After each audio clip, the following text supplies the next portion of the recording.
Hey, triple students, so we're going to do the life cycle of stars today. This is one of my favourite topics of the space topic. Just because once you've got it, you never forget it. So just make sure you're really constantly repeating, learning, and teach someone else. So if you get to the end of today's lesson, you're like, that person over there at social distance, obviously, unless they're in your family, definitely deserves to learn how stars are born, become, and then die. Tell them, because if you can tell someone and explain a process, you have got it. It is in there. Okay, there's plenty of opportunities to summarize today as well to show that you're thinking hard. So let's get cracking on the life cycle of stars. Okay, so we already looked at last lesson, the beginning part of a star's life cycle. See if you can pause this and remember what happens. Hopefully you did pause that and have a go at what happens. So we start off with a nebula. This is what we did in last week's, which is a bunch of cloud and gas. And then gravity pulls it together and we get a protostar. And it starts spinning because the gravity is pulling it in. And then eventually it gets to a main sequence star, which has fusion reactions, which are pushing it outwards, but a huge amount of gravity pulling it inwards. And this is why we reach an equilibrium like our star is, the sun is at. And so this is main sequence. Don't worry if you have forgotten these, because I am going to go through it again. The colour of this pen is really gross. Let's see if I can make it a bit more palatable. I wonder if that's any better. Yeah, I think that's a bit better. Might be that my screen's a bit garish. Okay, so nebula, protostar, main sequence, gas, rocks, gravity, rotation, and then we get this fusion reaction, which is where we get to this main sequence. And we're going to go beyond there today and the different types of stars that we have. So we'll talk about the aiming for a 4, but you should all be aiming for higher than that. So identify the sequence of development for a small star, such as the sun from a diagram, state the sequence, but let's go up to here. In terms of energy, white elements heavier than iron are produced in a supernova, or supernova. I prefer supernova is like the plural, isn't it? Describe changes in the wavelength and the brightness coming from stars. This is the main thing that everyone has to minimum take away from today, because we can add on to this at any point, but you need to be able to talk about the forces in stars and how the full life cycle of the star, essentially, just to get a minimum of grade 6, which we can all do. Let's crack on. Okay, so we already got this. There is a YouTube link here. I'm not sure you can click on it, but I'll add that onto the, what's it called? Onto Show My Homework. So we start out with this. This is our nebula. Okay, and then this comes together due to gravity, and we've got bits of light coming out here, and that is because of nuclear fusion. And then we have a main sequence star. Now, this is where our sun is right now. It's in main sequence. Don't worry, it's got a few billion years left before it runs out of fuel, but it will. Yeah, that won't be our problem. That is something we literally can't control. Okay, so all clouds start from clouds of hydrogen gas. Now, hydrogen gas, if we're looking on the periodic table, hydrogen is an element that has a mass of 1 and it has 1 proton. So it looks like this. There's my proton in the nucleus and there's my electron around the outside. Now, hydrogen is the most abundant element in the universe. Now, the most abundant means it has the most of. So, for example, our atmosphere is 70%, 78% nitrogen. So we would say nitrogen is the most abundant element in our atmosphere. Hydrogen is the most abundant element in the universe because it's the simplest atom.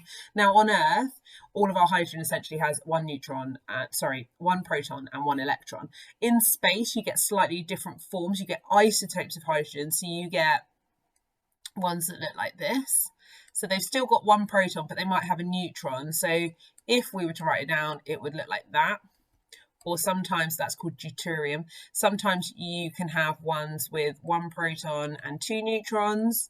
And again, that is, I want to say tritium, but I'm not entirely sure exactly what it's called. So it would look like this. So these are all elements. Excuse me, my alarm's going off for Kahoot. So all of these are hydrogen because they've just got the 1 proton. So it's the simplest atom is essentially what that is. So all stars start from clouds of hydrogen gas. But the force of gravity between all the atoms will resolve in it slowly contracting towards the centre. So we've got all of this gas moving this way.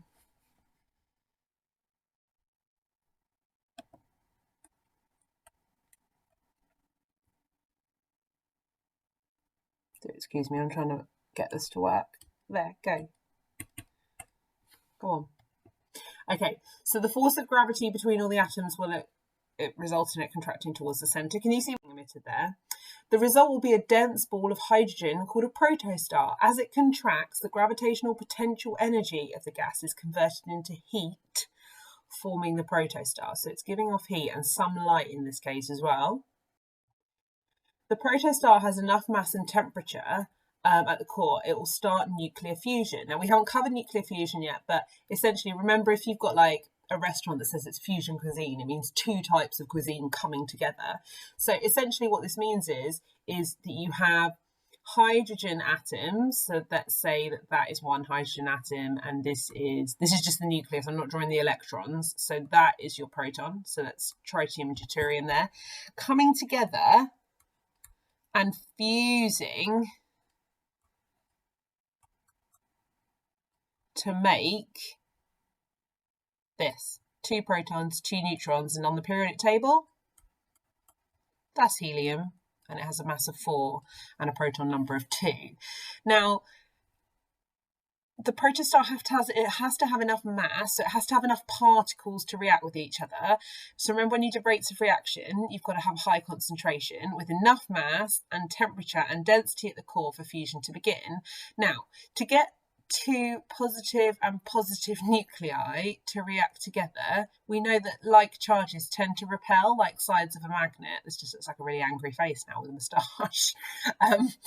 So in order to get the 2 protons to stick together, because they naturally want to repel, you've got to force them under increased pressure. And if you've got more temperature, they're moving about with way more energy, and so therefore they're more likely to collide with one another.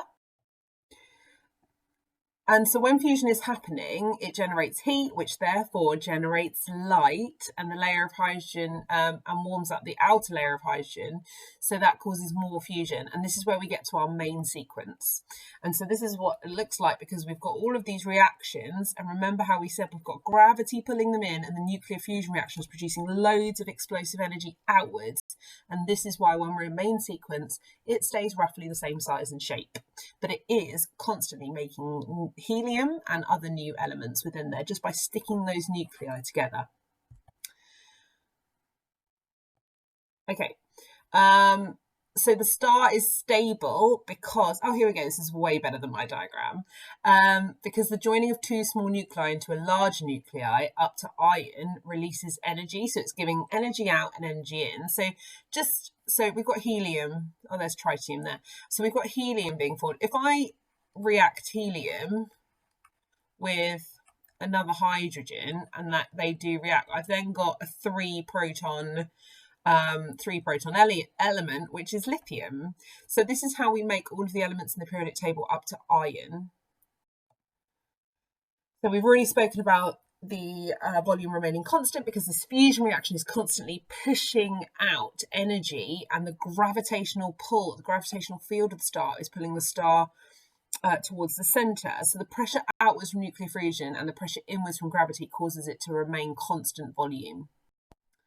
Okay, so the core is obviously a lot hotter because that's where all of the reactions are happening and energy is being released. Then we have the radiation zone. So the energy released must travel slowly through the radiative zone, where photons of energy are absorbed and re-emitted. So a photon is essentially a particle, like a wave that's emitting light, a wave of light essentially. It's a wave of energy. And then energy is carried through a convective zone, where columns of hot plasma carry bubbles of heated gas to the surface of the sun, where it's released. So remember, convection is hot, cools, and then cools down again. So you have this convective current, but essentially heated gas comes off and radiation comes off and then heats up planets. So this is why we are in what's called the Goldilocks zone. We're just far enough away from the sun that it heats up the planet to about the perfect temperature, combined with our atmosphere. Without our atmosphere, we'd be like -20. It wouldn't work. So we are in the Goldilocks zone because it's just right. We have the perfect atmosphere and the perfect distance from the sun. Just like Goldilocks' porridge. Okay, so we need to be able to describe the process of a star going from a cloud of dust and gas to a main sequence star using these key terms. You might want to jot down these key terms and then you can tick them off as they go. So use the above statement to explain how a star moves from a dust cloud to a stable star. So this is your challenge. You've got to use as many of these phrases as possible. See if you can do that. Please feel free to send them to me. I'm going to go through the other phases on the next slides. Okay, so what happens next depends on the size of the star. Now, just bear in mind, our star in our solar system, the sun, is really small. So this will behave differently to a solar system that has a really large star in the centre. Okay, so I'm going to talk you through generally what happens and then what happens depending on the size. So here is the sun, and eventually these nuclear fusion reactions are going to stop when it becomes more stable and it runs out of hydrogen, because hydrogen is our basic fuel. The hydrogen is going to run out and it's going to create a helium layer with a hydrogen layer on the outside. Now, when the hydrogen supply in the core runs out, the star is no longer generating any heat by nuclear fusion. The outer shell begins to, which is mostly hydrogen, starts to expand, and as it expands, it cools down because we've got a lot less heat, and it starts to glow red, becoming a red giant. Now, our sun will become a red giant because it is small. You'll never guess what it's called if it's a big star. So just so we're aware, fusing helium takes more energy than fusing hydrogen because it's twice as big. Because of the fusion, therefore slows down because we haven't got enough energy. The core begins to contract, but because the volume is decreased, the temperature of the core increases so that pressure can remain constant. So it's still trying to battle this fusion and gravity part. So that's why we get this expanse. It means that it's now hot enough for helium to fuse, making more energy and more carbon and oxygen in the process. Because remember, carbon has 6 protons in it, so you only need 3 heliums to make a carbon. This releases a huge amount of energy, which pushes the outer layer of the star outwards, as the pressure is now greater than the force of gravity. So instead of gravity being a really big option, we've now got huge amounts of energy because these larger elements are being made, pushing it out. This is a red giant. This is what will happen to our sun. Look at it go. Now, what happens next depends on the star. So our star is a red giant. So if the mass is low, they have enough energy to fuse helium and make carbon and oxygen and become a red giant. When they run out of helium, less heat is generated and they will generally shrink and become a white dwarf and eventually a black dwarf. Now, white dwarf is still burning, black dwarf, it's gone out. This is what's going to happen to our sun. Okay, so the mass of our sun is going to become a red giant, pretty cool. Then a white dwarf, quite concentrated, still giving out light, and then a black dwarf. And that's it. It will just be a sort of dried rock floating through space. Our solar system pretty much done without this life force. Now, let's look at bigger. So if the star is larger than our sun, when it's finished main sequence, it can carry on that process of fusion to make an iron core, up to iron. Now, the human body only contains up to iron, so we are literally all made of stardust. The star is going to die soon by the time it starts making iron, because it used more of its energy than it's getting back from nuclear fusion. So a couple of things can happen after this. So generally, once it gets to the iron phase, it will explode in a supernova, and it could leave behind a super dense neutron star. There it is. So it's like a really explodes, and then we get this like dense neutron star. Or if it's much larger, the supernova can essentially collapse on itself and make a black hole. Now, I know the questions about black holes are infinite, and I am no astrophysicist. So the more stuff you find about our black holes, you literally go down black hole rabbit holes. So enjoy that. So when a supernova occurs, the outer part of the star made of hydrogen and part of the core is spread out into space, and it cools down. And this is where we get these beautiful colours in space, and the colours depict the element. So some of you will remember when we did flame test, copper produces green. Can you see all this here? Or barium actually, probably. And we've got this crimson colour here, and we've got this orange colour here. And what can happen is if that cloud of gas is big enough, it will make a new star, and the cycle will happen all over again. Or it forms a black hole, which sucks in all light, so dense. Now, what I'd like you to do is to summarise the life cycle of a star. There's loads on Bite Size, there is loads on the internet, there's loads on YouTube. Go on Caboodle, it's in the textbook, but I want you to make a flow chart or a flip book or a comic or an animation. That would be amazing if you could make me an animation. I want you to make me something that's going to help you remember the life cycle of a star. Even better if you can make it out of novel things, such as like stop animation of food in your kitchen or something. Whatever you like, go be creative, have some fun with it, see if you can get people on board, because then you can explain what's going on. Send them to me, please, jacobert@nullacademy.org.